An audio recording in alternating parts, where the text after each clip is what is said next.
Amour interdit, les cœurs enchaînés. Le vent chaud soufflait sur la savane, portant avec lui l'odeur de l'herbe sèche et le murmure des ancêtres. Sous un grand acacia, deux enfants se tenaient à la main. « Un jour nous nous marierons », chuchota Jabari. « Promis ?» demanda Naïcha avec un sourire timide. « Promis », répondit-il, scellant leur pacte d'un fil de perles rouges. Les années passèrent, et leur amour grandit en secret. Mais un matin, Memzi Baraka, le père de Naïcha, rassembla le village. « Ma fille épousera Kamal, un homme de valeur qui assurera notre prospérité. » Le cœur de Naïcha se brisa. Kamal était un riche éleveur, mais son regard dur ne lui inspirait que de la crainte. Ce soir-là, elle courut retrouver Jabari au bord de la rivière. « On ne peut pas me forcer à l'aimer » souffla-t-elle en larmes.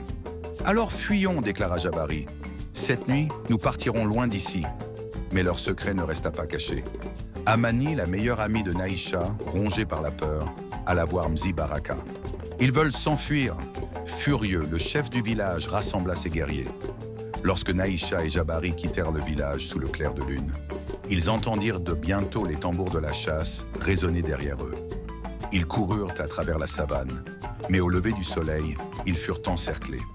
Kamal se plaça devant eux, le regard rempli de rage. « Tu crois pouvoir me voler ce qui m'appartient » gronda-t-il.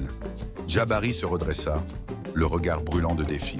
« Naïcha n'appartient à personne. » Le duel s'engagea. Les bâtons s'entrechoquèrent. Les souffles s'alourdirent. Mais Kamal était un guerrier expérimenté. D'un coup violent, il fit chuter Jabari.